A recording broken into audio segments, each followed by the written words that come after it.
Ghostbusters Frozen Empire is directed by Gil Kinnan and stars Paul Rudd, McKenna Grace, Carrie Coon, and Finn Wolfhard, and among others. And this story is set 2 years after the events of the last Ghostbusters film, Ghostbusters Afterlife, where the new characters that were used in the last film have now moved to New York City, and they've essentially become a new team of Ghostbusters living at the old firehouse.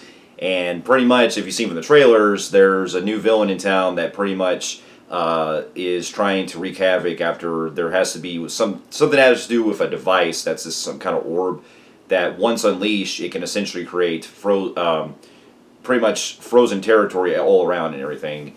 And it's up to the new Ghostbusters to team up with the old Ghostbusters and work together in order to stop them. Now, here's a little backstory. Now, going into this one, I was already excited because growing up, I was always a big fan of the Ghostbusters movies, especially the first two. And I'm not going to go into detail because when I reviewed Ghostbusters Afterlife a few years ago, I went into much detail about my love for the first two films and a little bit of the history of where it was between two and the new films that were coming out. There was a lot of development because of all the script changes and a lot of the constant delays of what was happening between movies and stuff, so I don't really have much to go into detail about that. But even this day, rewatching the first two films, they still hold as my all-time favorites. Two gets a bad rap because it is definitely inferior to the first one, but I don't think it's as bad as what, I don't think it's as good as the first one, but I still think it's a very underrated sequel. And the video game, I think, is really incredibly great, too, and essentially was the third film that we never got. And I've only seen a couple episodes of the Real Ghostbusters TV show from the animated series from the 80s, and from what I watched, I like the show. I just need to watch more of it. I am aware there's some other Ghostbusters material I'm missing out on, especially the Extreme Ghostbusters show that came out, which was basically like another animated series that was dealing with a passing the torch where you had basically Egon teaching new recruits in order to be the new Ghostbusters and stuff. And so I didn't see that one, but one of these days I might actually check it out if I want to be a completist and everything. But I was really surprised with Afterlife. It really got me into wanting what I always wanted to see with the Ghostbusters coming back and doing a whole passing the torch kind of idea that they had in mind. And I'm not going to go into the reboot because the 2016 reboot I like to pretend doesn't exist, so I'm not going to go into that one. But when Afterlife came out, it really got me back and made me really, want to check out more of the other stuff with Ghostbusters that I still want to eventually see that I haven't gotten into yet, especially the animated series that I mentioned earlier. And so going into this one with Frozen Empire, it got me really curious because seeing how they set up with the last movie, it was not only going to be really interesting how we were seeing the new team interacting with the old team, but being able to also do something a little different where we're getting introduced to a new villain that we haven't seen before. And sadly, this also marks the occasion where we did tragically lose Ivan Reitman not too long ago. And so this movie also pays respect to him toward the end of it, which I thought was really good. And, it's really sad that he's gone now because he was basically brought the director that helmed the first two Ghostbusters film, and he'll always live on as one of, the greats and that had quite a legacy behind with so many great comedies and stuff and a lot of great movies that I still really admire so much. So may he rest in peace. And also Harold Ramis as well, especially before Afterlife came out. But with that being said, upon finally seeing Frozen Empire, I can honestly say that I actually did have a lot of fun with this movie. It is a little bit of a drop just slightly from Afterlife because it did have some things that are a lot more noticeable in the writing that drop it compared to Afterlife.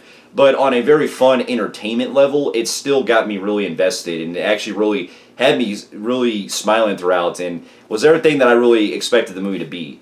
And so to get my pros out of the way, I thought the cast in this were all fantastic. Not only is it great seeing the OG cast, Bill Murray, Ernie Hudson, Dan Aykroyd, everyone, and Annie Potts, of course, interacting with each other and being able to work with the new team and stuff. I really did enjoy the way that they were able to really get more screen time with Ray and Winston a lot more, where you get to see Ray pretty much going on his own kind of little mini journey with some of the crew and everything throughout. And it's really good that they also touch base because there's a really good moment that happens with Ray and Winston that actually touches base on their age. And I thought that was a really nice, genuine friendship moment of them doing it for so long that it's like they're basically in their golden years as they describe it. that is one thing to an extent I have kind of a mixed and pro con on, because even though I really enjoy the way that they were able to still blend in the original cast with the newer cast, I did feel like it was still kind of a missed opportunity with doing more with Venkman, and seeing how Sigourney Weaver's not also in this one, it also seems like there's more that they could have, like, if they wanted to make the movie longer, they could have added some more like stuff with Bill Murray's character and everything, and trying to the way it plays out and stuff, because even though he's a great presence throughout the film, it does seem like there's more stuff that they could have really either added onto him or really make it seem like it could have had more of a huger impact. But I'll leave it there, because I mean it still is great regardless, just no matter what, to see the original cast back in all their glory. In fact, it's even cool seeing Janine actually putting the suit on and stuff. That also left a huge smile on my face as well. But the new characters as well, they still shine in their own regard, especially Paul Rudd. He always cracks me up, and him being the father, kind of the father figure type of character in this, with this character, I thought really worked well in his arc, especially with him trying to be, the kind of stepdad to McKenna Grace and everything, and she has her own little arc that I enjoy too with this. That I won't go into spoilers, but it definitely does work with their character when there's something that happens that I give it credit for, because it really expanded a whole lot of the mythology of the Ghostbusters franchise. And that's one of the biggest praise I also have to admit too, is I love the way that this movie expands so much on the Ghostbusters franchise as a whole, that we finally get into some stuff that we haven't seen yet, and they really try to add more layers and everything that I really want to see out of. Like, I'm not going to go over the place, because there's a lot of stuff I really do want to recommend those who have to check it out. But you could basically put this as an idea of, imagine if you took like the Q like laboratory and stuff from the James Bond films, and imagine that in a Ghostbusters film. And I mean that in a very compliment, because there's some stuff that they set up with where they've essentially been capturing, these ghosts and everything, and they put them in like these different containment areas and stuff like that. And there's more to it, but I'm gonna leave it there, because just the way that they were able to just explore some of this stuff, it really got me, getting me so much into the whole science that behind everything, and added to the lore and stuff like that. It's just so fascinating when they get into that whole adding on to the franchise. But then one of the other biggest bright spots I have to admit the most is the way that the story expands on getting into this villain that I don't want to go into too much detail, because it really leaves it more for the third act and everything. But I will say that the stakes do get pretty high in this, and I'm glad they at least fixed to where we have a more original villain compared to well, I mean, the movie's been out for a while, with the last villain in Afterlife.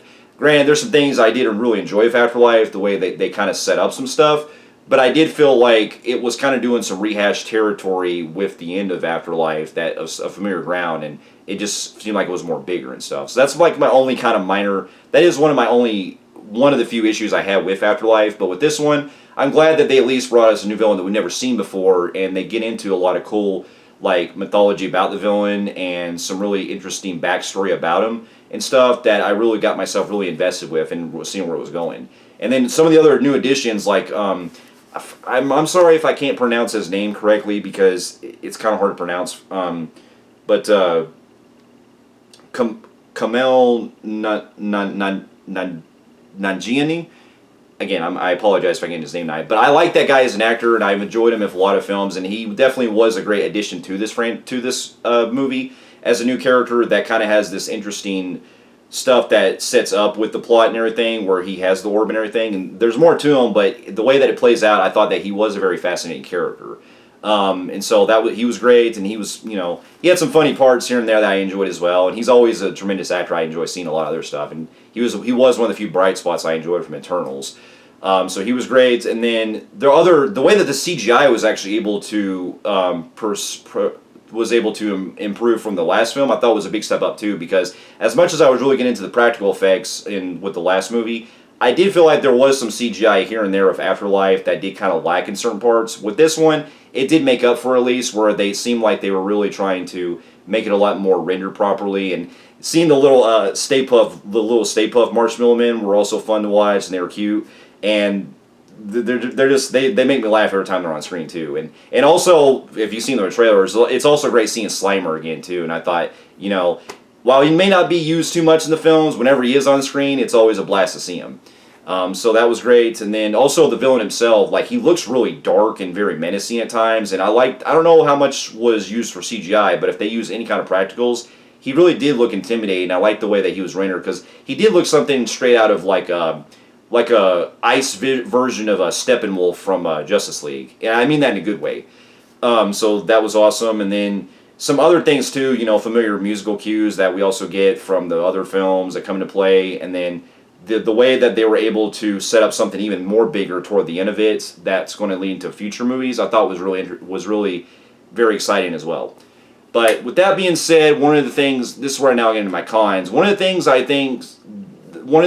I do think holds the movie back from the last movie is that there is too many characters in this, because it almost seems like with them also getting the returning characters like Lucky and Podcast, I did feel like they were very underutilized, and even to an extent with Finn Wolfhard's character coming back in this, it's almost like you could have really, I wouldn't necessarily say cut them out, but you really, if you wanted to bring them back, you really wanted to develop more screen time with them, especially since they were established in the last film.